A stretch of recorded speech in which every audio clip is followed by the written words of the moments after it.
SR93 Boxing back with a quick video. Luis Ortiz, rather Luis King Kong Ortiz, signed up with Matchroom Promotions. You know, Eddie Hearn and them lot. Now, I got mixed feelings on this. I think positive. I mean, I guess it's positive in the sense that he will probably be paid a bit more, because Eddie Hearn, his fighters seem to be decently paid. You know, especially if they even fight bums. Eddie Hearn knows how to hype up a fight. So that's a good thing about him. And you know, boxing, whether you fight a bum or not, you want to make the most amount of money possible, because at the end of the day, after all, like, you probably don't have an income outside boxing, and even if you do, you know, you work so hard in the ring, you might as well just make as much money as possible. So I think it's positive that he went to Eddie Hearn. And you know, one thing he mentioned is, I'm gonna paraphrase something like, it goes, when it comes to the heavyweight division, he's one of the best promoters. And if you think about it, Eddie Hearn has, does he have? I don't know if he has Tyson Fury or not, but he definitely has Anthony Joshua. He has a pretty good amount of heavyweights.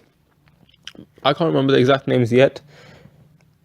I'm not sure if he has David Haye yet, but I thought he has a lot of good heavyweight fighters. I actually forgot like who Tyson Fury is under. Tyson Fury is still under Frank Warren, right? But yeah, I think Eddie Hearn's still a good one to go, especially when it comes to the heavyweight division. So I do agree with him on that.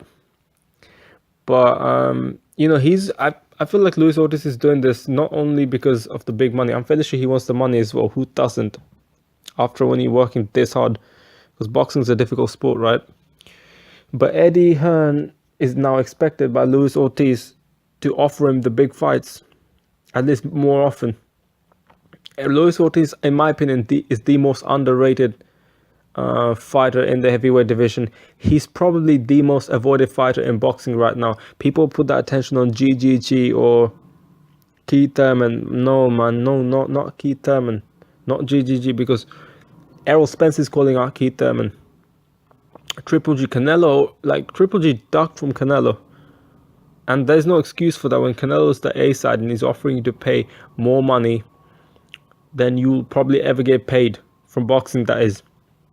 And you know, Keith Thurman is being called out by Errol Spence. He will eventually get in a fight with all these other people. Danny Garcia, I'm fairly sure he'll get in a fight with Amir Khan as well, if things go on well for him. For Khan, that is, and for Thurman. You know, Sean Porter was willing to fight him, but Luis King Kong Ortiz is the most avoided fighter in boxing because he's a very high risk with a low reward. And a very low reward. So, but the thing is, like, will Eddie Hearn be willing to offer him all the big fights? This is the big question. I mean, he's capable of doing it. Of course, he's a great promoter. As I said, he knows how to hype up a fight. But, you know, if you look at some of Eddie Hearn's fighters and their track record, like Kell Brook, for example, whether it's Eddie Hearn or whether it's Kell Brook, you know, I think the fact that Kell Brook was fighting these bums partly has to do with Eddie Hearn. Like, there's no way a fighter who's, like, when he fought Golovkin, I'm fairly sure he himself was kind of confident that he can do well. But, you know, a fighter like that, I'm fairly sure would want to fight Keith Thurman, Sean Porter. Or maybe I'm wrong, actually. Maybe I could be wrong, actually, on that. But either way, you know, Eddie Hearn, like, look at Kell Brook. Kell Brook wasn't offered. Eddie Hearn could not make the Diego Chavez fight for Kell Brook. He couldn't make the Timothy Bradley fight. He couldn't make much of these fights. You know, and you know, back in the day, Kell Brook ducked Marcos Maidana as well when Kell Brook wasn't shit. So, you know, you look at this, and Brandon Rios as well. So will Eddie Hearn be able to offer these fights to Luis Ortiz? Will he be able to offer the Anthony Joshua? I think Anthony Joshua might be a bit too green, but will he be able to offer him the Tyson Fury fight, the Deontay Wilder fight, the David Haye fight? Will he be able to do that? Let's see. The Shannon Briggs fight. Let's see, because Luis Ortiz is a really good fighter. He's a monster, especially with the inside game. Luis Ortiz can cause a lot of people problems. You know, if you look at Anthony Joshua, when he comes on the inside, like Dylan White gave him a little bit of problems. Not to say that he hasn't improved from them, not to say that Anthony Joshua was at his best at the time, but I feel like Luis Ortiz, if he gets on the inside, Joshua might be fucked. And same thing goes for Deontay Wilder. These guys might be fucked inside. You know, Luis Ortiz is kind of shorter, like more, but you know, he's built, he's strong, he's quick, accurate, fast. Just his inside skills is way better than Wilder, Joshua, Fury as well. And you know, Luis Ortiz is a southpaw. He's got good fundamentals. He's a force in the heavyweight division. So yeah, man, I feel like the heavyweight division is picking up a lot of steam.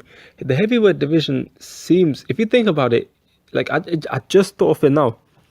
Is the heavyweight division more stacked than the welterweight division? I'll discuss in another video possibly, but you know, right now I think Luis Ortiz will get some positives out of it. Hopefully we'll get a few big fights. Maybe not right away, but at least within the year, within the end of 2017. Hopefully I want to see a big fight. Yeah, man, Luis Ortiz, one of my favorite fighters, the most ducked, the most avoided fighter in boxing.